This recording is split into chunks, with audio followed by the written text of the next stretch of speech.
Yeah, look, Matt Henry obviously landed on his shoulder and it was pretty uncomfortable. I guess the positive thing from our perspective is he got back out there to bowl. We've had some scans and stuff done on him and we're going to give him every chance to be playing in this match. So still a little bit unknown at this stage. He's obviously pretty sore just from landing on the point of his shoulder, but yeah, hopeful he will be okay. Around Varun, I mean, he's obviously a very good bowler. He bowled very well. We'll have a look at the pitch conditions down there as well and see what the effect is that he may have on the game as well. So look, we certainly expect him to play after getting 5 for 42 against us in the last game, and yeah, we'll be planning our I guess intentions around that as well. Move to the side here.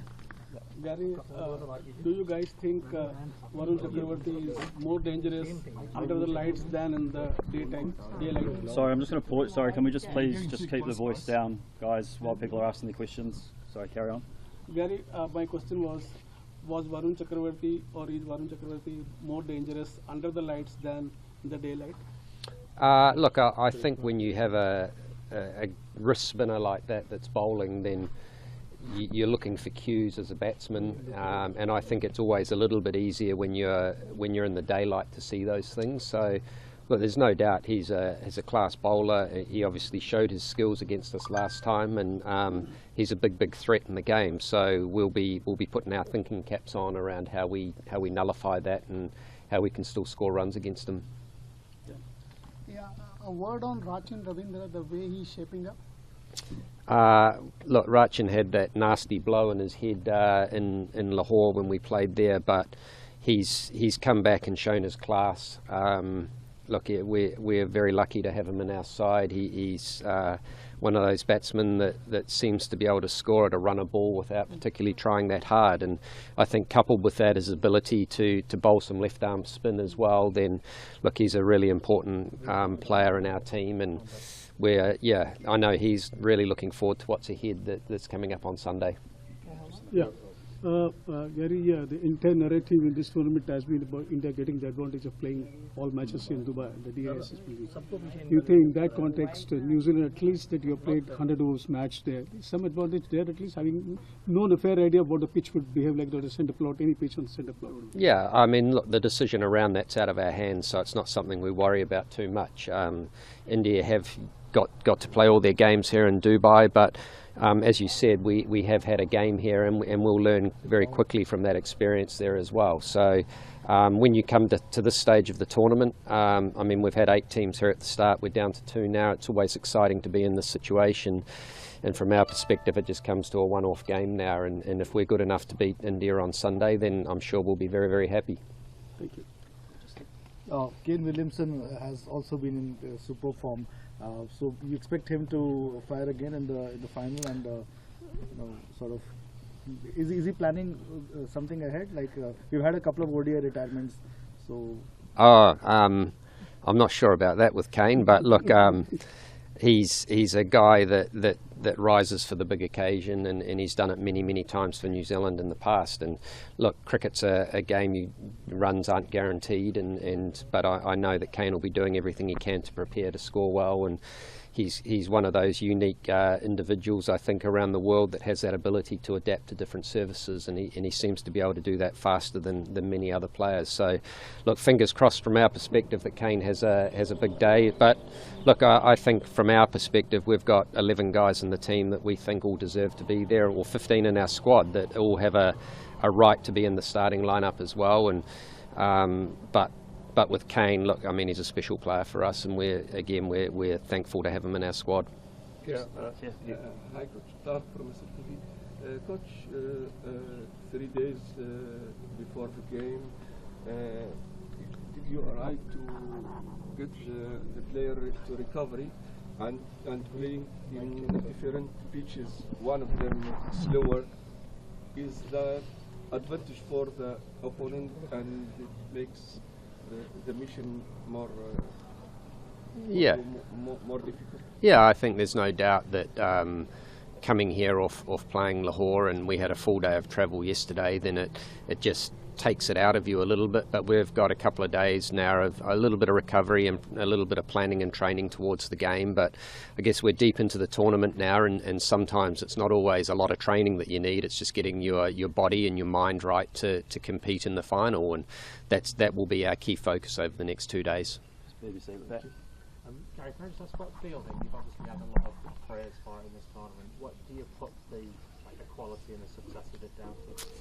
Yeah, it's a strange one really, because we haven't done a lot differently to what we would normally do.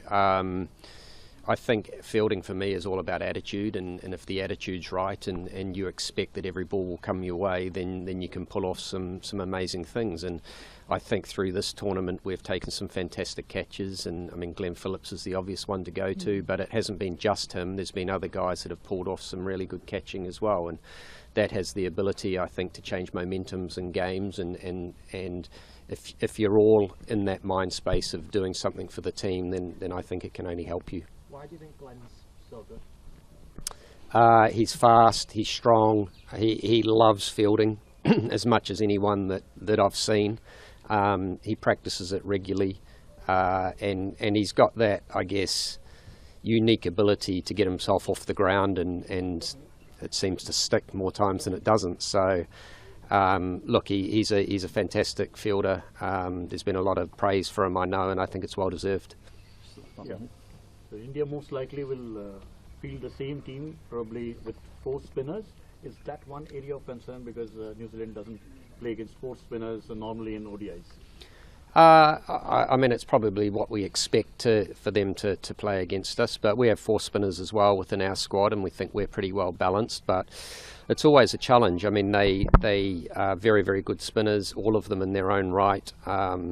So for us, it's just being nice and clear on our plans and working out. It could be a matchup that we are deciding within our team that it's the right one for us to go after, and they're the sorts of things that we'll read through the match and work out what is the best way to go. So who knows, they might have off days as well, and that could be in our advantage.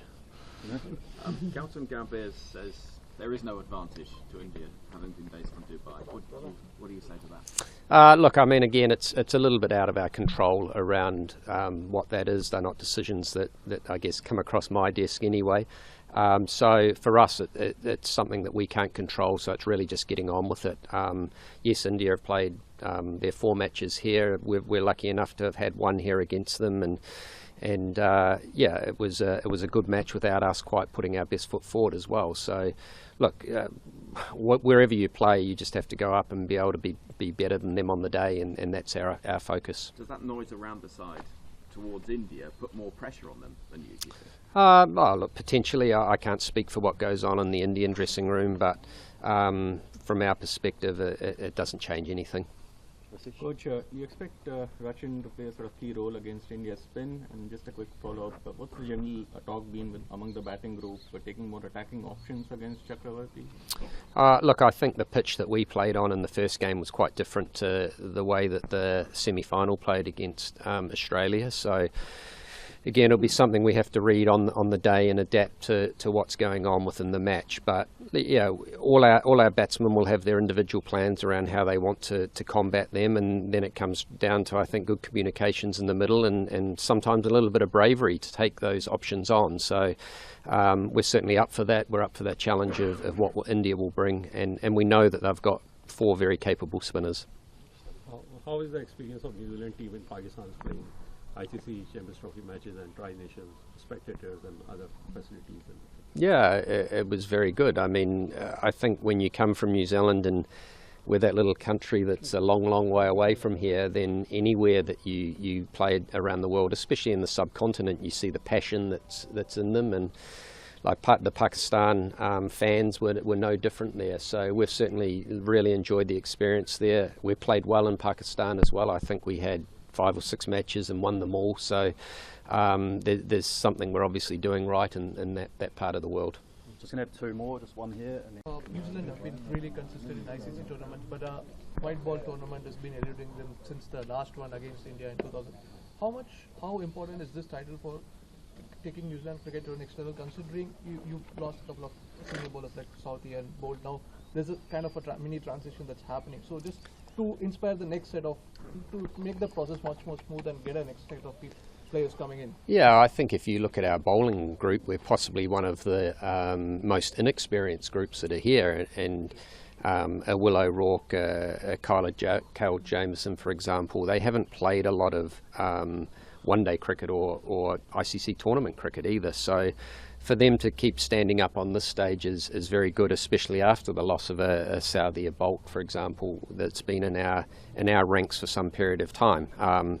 We've also lost a couple of other bowlers in Ferguson and Sears who were in our initial squad. So we've certainly had our share of trials, I guess, when you look at the makeup of our bowling squad. But I've been delighted with the way the guys have responded and reacted, and I thought we bowled well against India here last time as well. So we can take that confidence, I think, into this game and put our best foot forward. So what a title will mean for New Zealand cricket on a larger perspective in terms of it feeding down to the grassroots levels as well? Yeah, I've always said that when you come to a tournament like this and you've got the 8 best sides in the world at the moment, then I think your first goal is to work out how you make the semi-final, and then it's one-off games from there, and we've I guess managed to get 2 of the 3 goals. I think if New Zealand can get up and win this, be a real credit to the players and what they've done. They're a tight-knit bunch. We enjoy each other's company. We like playing well together, and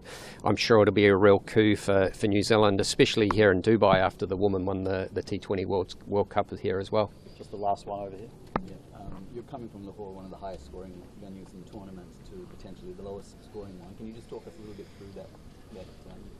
Yeah, I think that's just about adapting and working out on your feet what you think that par score is for the day, and I guess trying to be a little bit ahead of that. I think the danger is you come from scoring 360 odd in a game and you think you'll do that again immediately, and you go a little bit hard. So for us, it's just working out what is the right tactics on the day, who we are faced up against as well, and then adapting to that. And as I said earlier, it's those comms in between the batsmen in the middle, and making sure they're having good communications around who is the right player to take risks against and what that might look like.